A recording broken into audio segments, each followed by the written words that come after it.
बैठे रहते नहीं क्या, लेकिन उसकी हम पूजा क्यों करते? डर के कारण। और बुद्ध कहते हैं कि डर के कारण मनुष्य अनेक शरण स्थान निर्माण कर रहा है और करते रहा है, क्योंकि उन्हें डर है। तो डर कहाँ से शुरुआत होता है अपना? तो हमारा डर शुरू होता है शरीर जब बना है, और शरीर ये किस प्रकार का, इसको कैसा सजाया जाए, कैसा इसको सुरक्षित रखा जाए, हाँ, इस पर कोई तकलीफ ना हो। और इसको बचाने के लिए हम कहीं ना कहीं शरण जाते, कहीं आबा के, कहीं बाबा के, कहीं पत्थर के, कभी जंगल के, कभी वन देवता, कभी जल देवता, ऐसे हमने बहुत से शरण था। और ऐसे कभी देवी देवता के, हरि माए, मक्सा माए, माता माए, इस प्रकार के हमने बहुत सारे देवता भी निर्माण किए।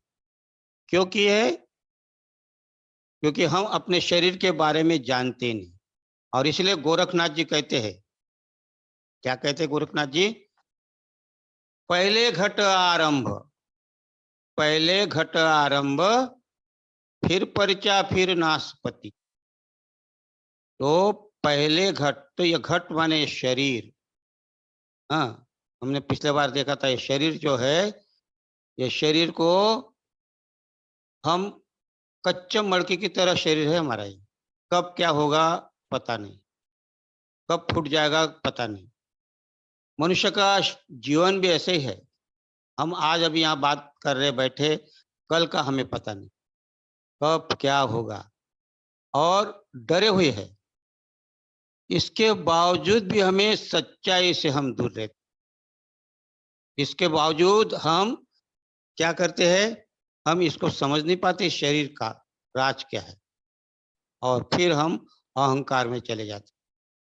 तो फिर अहंकार में हमारा क्या रहता है? परिचय क्या रहता है कि मैं कौन हूँ?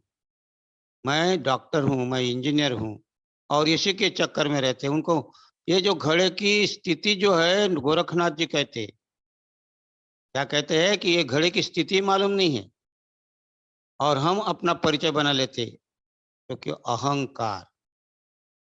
अगर सामने मरण है, मौत है, मृत्यु है, उसको अगर सामने रखेंगे तो हम अहंकार पर कार्य कर सकते, लेकिन हम भूल जाते ये हम। और एक कोई तो भी कहा है कि एक बात, दो बातें कभी नहीं भूलना चाहिए। कौन सी दो बातें नहीं भूलना चाहिए? बहुत अच्छा विद्वान हुआ है, उसको फिलासफर कहा गया है, और उसने कहा है कि दो बातें कभी नहीं भूलना चाहिए। एक तो मैं मरने वाला हूँ, ये अपने 2400 घंटे हमें मालूम रहना चाहिए कि मैं मरने वाला हूँ। अगर इसको हम ध्यान में रखते हैं तो निश्चित ही हम अपना विकास करने के लिए तैयारी करते, अपने कुछ आसक्तियां कम करते, अपना द्वेष कम करते, लेकिन हम उसके तरफ ध्यान ही नहीं देते। और दूसरा, किसी ने अगर हमें थोड़ा सा भी हमें मदद की, मार्गदर्शन किया, तो उसको नहीं भूलना चाहिए।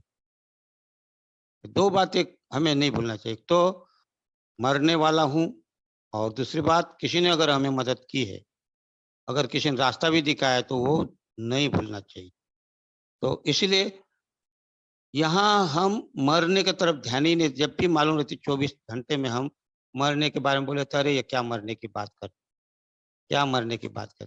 लेकिन उसको अगर सामने रखेंगे तो हमारा अहंकार कम होते जाता है, और फिर हमारा परिचय होता है। क्या कहते हैं? जिस प्रकार वो घड़ा, मट्टी का घड़ा जो भट्टी में डालना पड़ता है, उसको तपाना पड़ता है, हाँ, तो इसी प्रकार इस शरीर को जब हमें समझ आ जाता है कि ये मरने वाला है, हाँ, ये कच्चे के घड़े की तरह है, तो इसको हमें क्या करना चाहिए? ध्यान, ध्यान से इसको, इस शरीर में कार्य करना चाहिए। तो धीरे धीरे ध्यान से हम अपना परिचय बना सकते, और वो परिचय रहता है हमारा श्रोतापत्ति से लेकर औरत तक। ये परिचय होना चाहिए हमारा, और ये परिचय जब हम देंगे तो उसके बाद है फिर नाशपति। नाशपति का अर्थ होता है निर्वाण। तो निर्वाण माने हम सबको मालूम है, श्रोतापन्न से लेकर अरहत तक का, अरहत जब होता है तो निर्वाण प्राप्त होता है। उसको 10 बंधन तोड़ने पड़ते हैं, और इसीलिए वो तब तक 10 बंधन नहीं टूटता, तब तक वो निर्वाण प्राप्त नहीं करता। तो हमारा टारगेट जब श्रोतापन्न बन जाता है, तब हमें वो रास्ता आसान हो जाता है, और हम आगे आगे बढ़कर निर्वाण तक पहुंच सकते। और इसलिए बुद्ध क्या कहते हैं, वहां तक को नहीं, लेकिन हम यहाँ ही बहुत से ऐसे शरण स्थान डर के मारे शॉर्टकट अपनाए हैं। ये शॉर्टकट अर्थात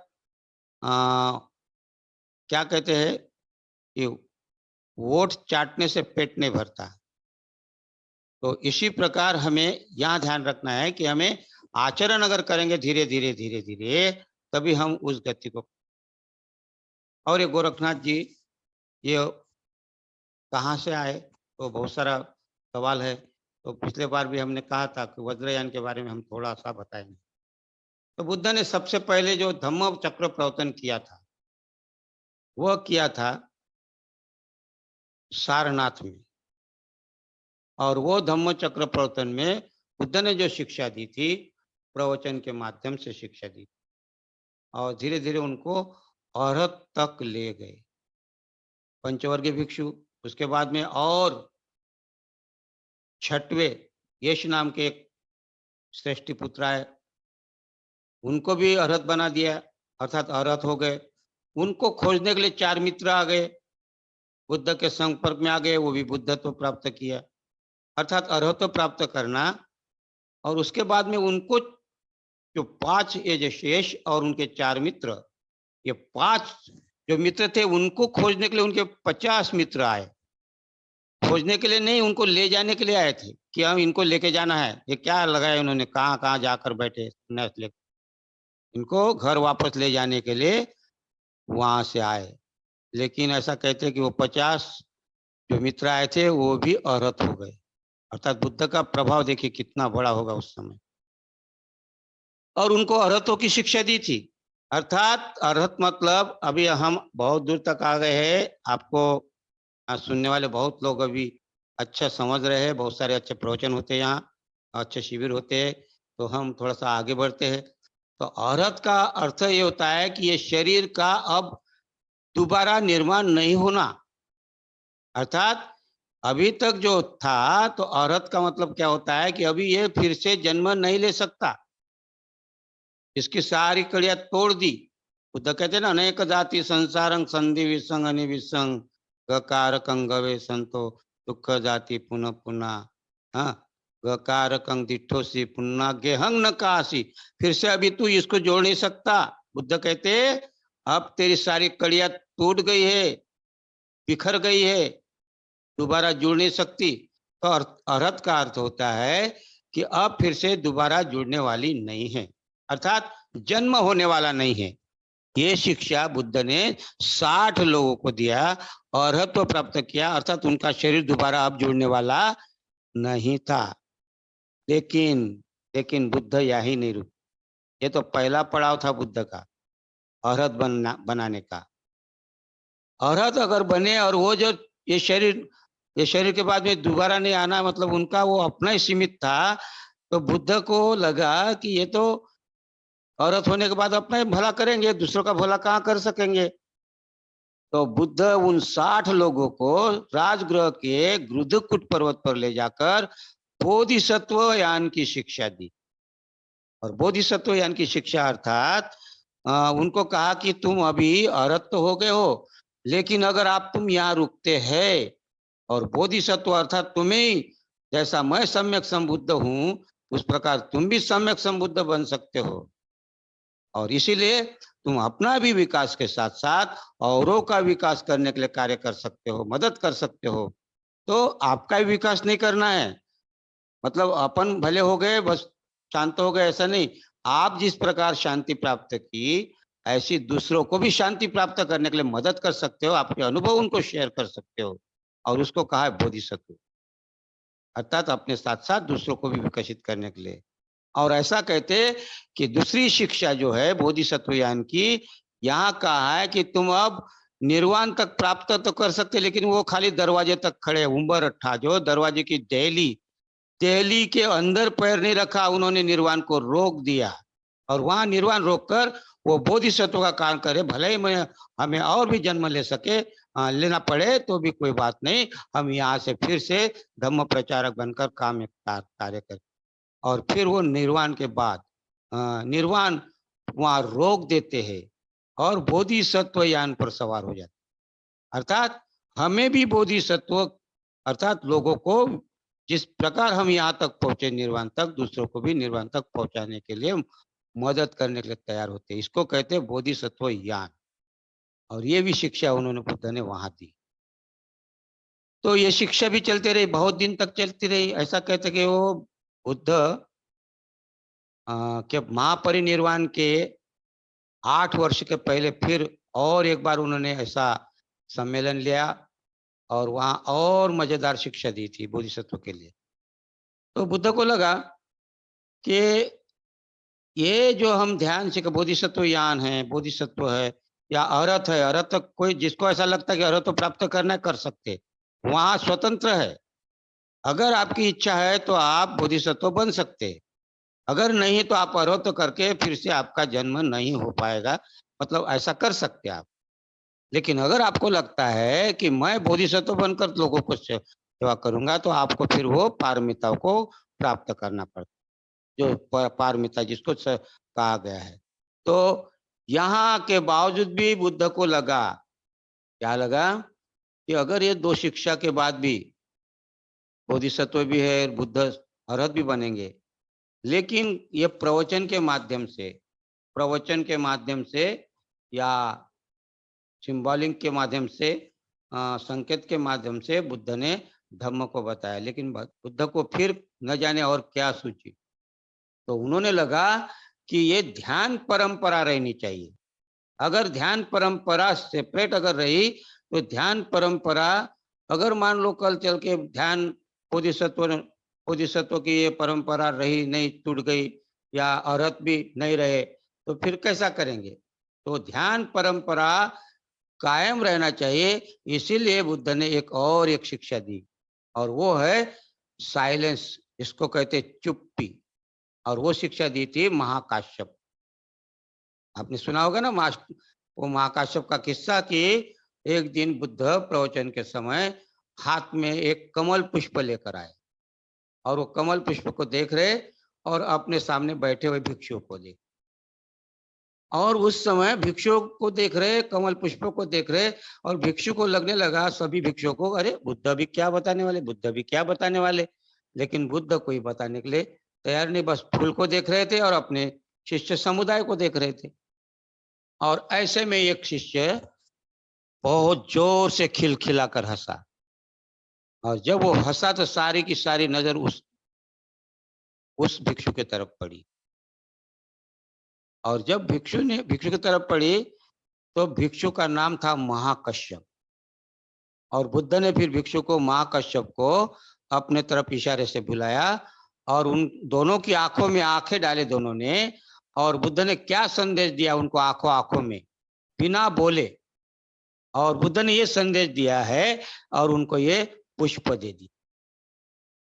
इसका मतलब वो संदेश ये था उनका कि अभी हमें ये जो तीसरी जो बात है, अगर प्रवचन देने वाले नहीं रहे, लेकिन ये ध्यान परंपरा जीवित रहना चाहिए, हर समय में जीवित रहना चाहिए।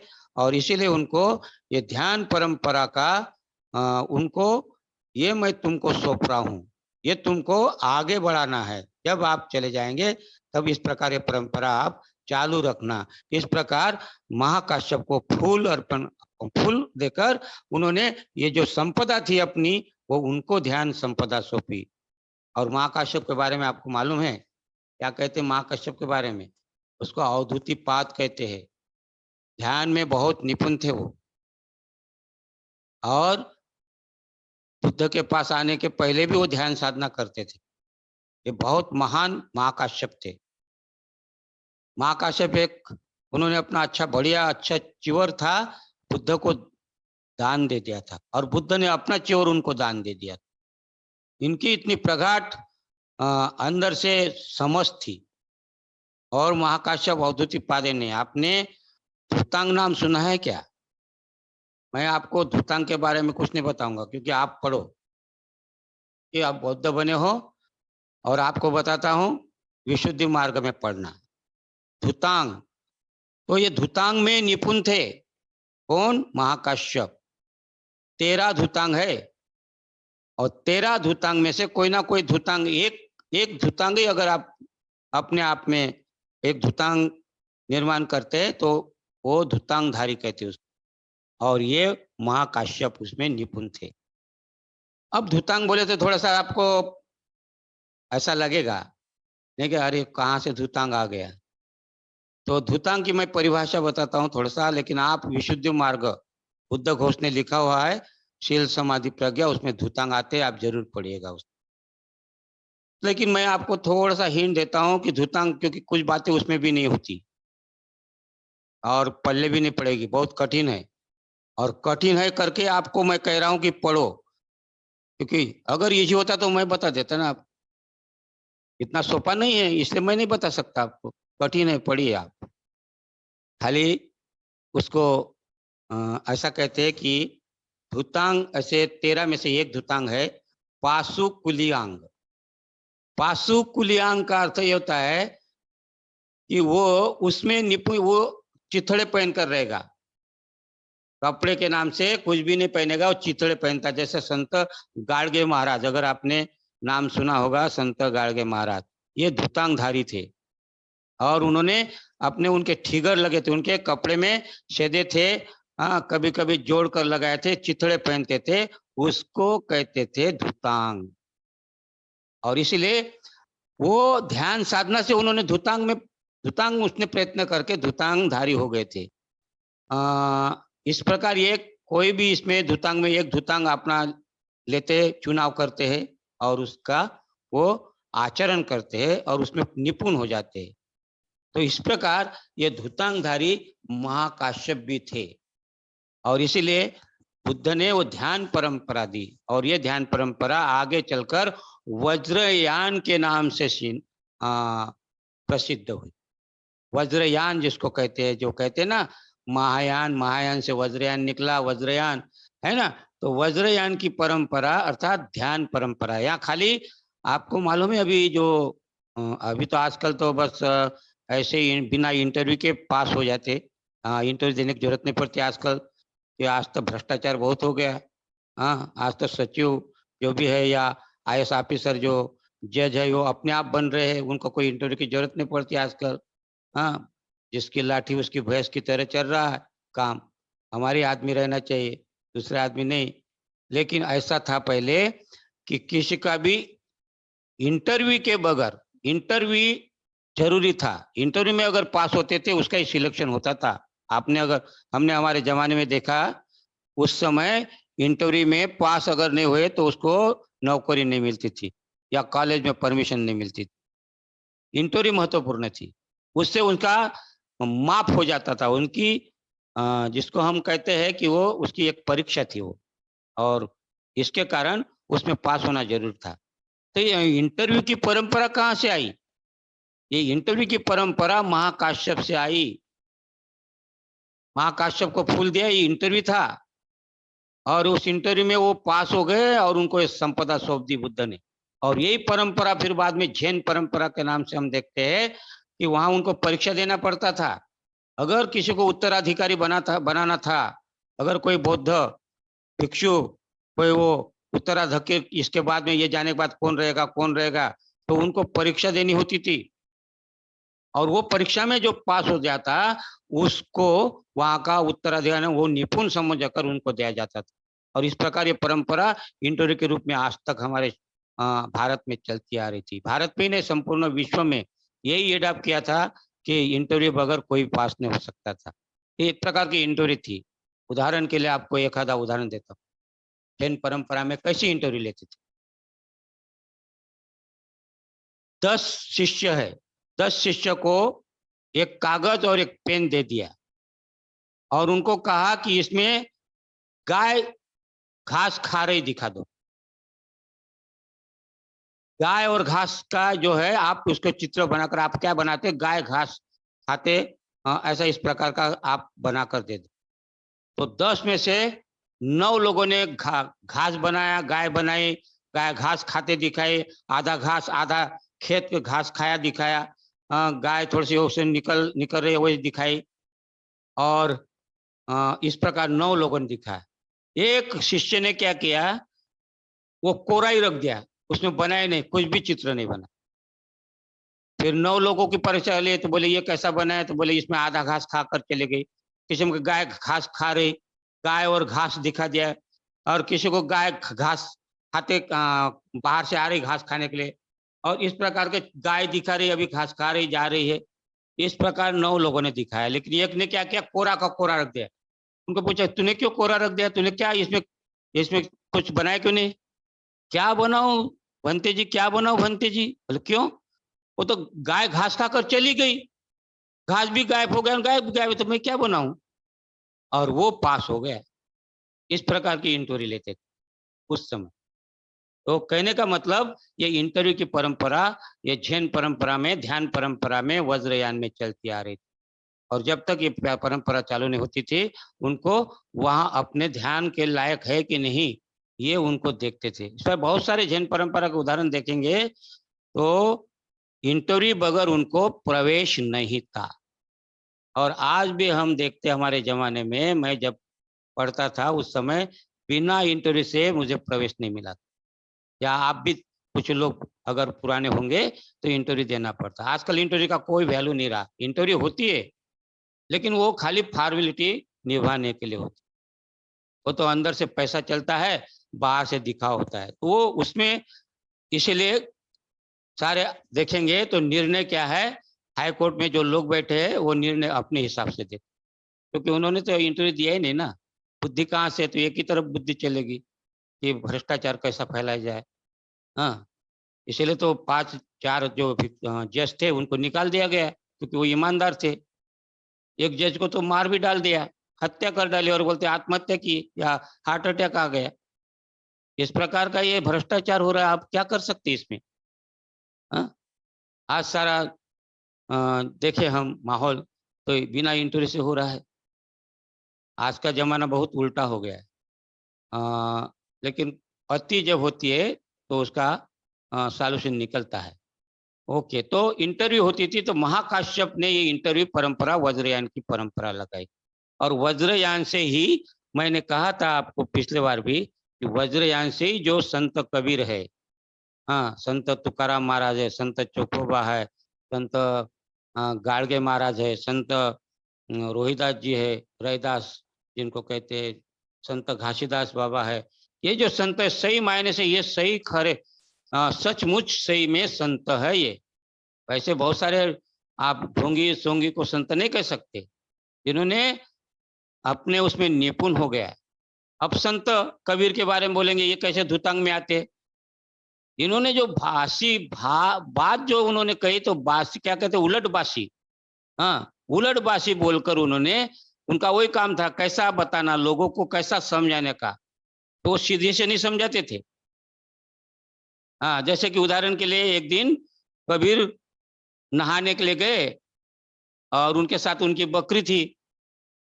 नदी में नहाने के लिए गए और नदी नदी के किनारे बकरी को छोड़ दिया, और वो नदी के किनारे बकरी को छोड़कर वो बकरी मंदिर में घुस गई।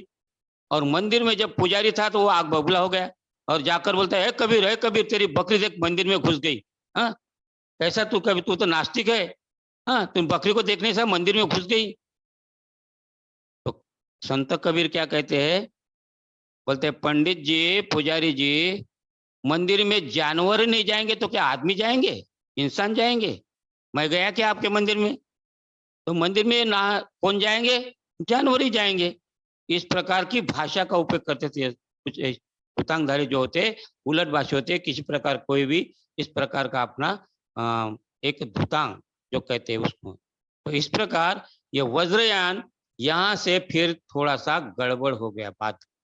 7वीं सदी से 11वीं सदी तक चलते रहा, बहुत ही जोरों से चलते रहा, और उसमें से 9 लोग बाहर निकल कर नवनाथ पंथ बनाया उन्होंने।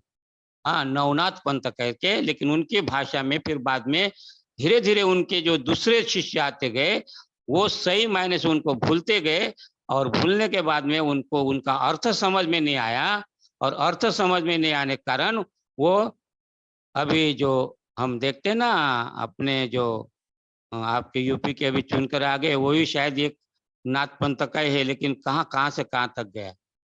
राजनीति तक लोग जाते हैं, तो राजनीति तक जाने वाला नाथ नहीं है, नाथ हो ही नहीं सकता वो, है ना। ना अनाथ हो सकता है, नाथ हो सकता है वो। एक भ्रष्टाचारी से ज़्यादा उनको शब्द ही नहीं कुछ। तो नवनाथ भी भूल गए उसके बाद के आने वाले जो लोग हैं नाथ में। लेकिन एक बात आपने नाथ में देखे होंगे, वो जब गांव में घूमते थे तो किसी घर में नहीं जाते थे, अपना गाना गाते अलख निरंजन, या और उनके साथ में जो दोहे रहते थे उसका ही वो गाना गाते थे। एक वो दोहे गाते थे और रास्ते में चलते थे। अगर उसमें किसी ने कुछ दिया उनको तो ठीक है, नहीं दिया तो नहीं। ये परंपरा थी। लेकिन आज के आप देखेंगे तो घर में जाकर बैठ, हाँ, पैसा मांगते, सब कुछ मांगते। उस समय के नाथ लोग जो घूमते थे खाली क्या कहते थे, अलख निरंजन। क्या कहते थे, अलख निरंजन। निरंजन का अर्थ होता है अंजन रहित। निरंजन माने नीर और अंजन माने काजल, काले दाग रहित। निरंजन, अलख निरंजन, ये शब्द बहुत महत्वपूर्ण है। अर्थात जो दाग रहित है, अर्थात जो लोभ द्वेष राग द्वेष मोह रहित है, उसको निरंजन कहा था। और ये निरंजन शब्द अलख, अलख लख माने देखना, प्रकाश। तो निरंजन का जो प्रकाश होता है वो सबसे बड़ा प्रकाश होता है, उसको उसको नासपति कहा है। और इसीलिए निरंजन ये शब्द अलख निरंजन अर्थात राग द्वेष मोह से जो रहित हो जाता है वो निर्वाण को प्राप्त होता है, उसको नासपति कहा गया। तो इन लोगों ने ऐसा कहा उस समय, निर्वाण को नासपति। इसीलिए इसमें कहते तो हमें नासपति तक पहुंचना है, और नासपति अर्थात निर्वाण तक पहुंचना है।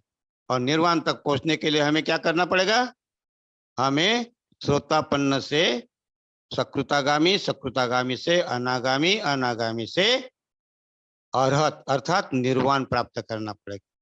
और ये स्टेप बताई, और तब हमारा सही परिचय होगा। जब हम अरहत बनेंगे तो वो हमारा सही परिचय है।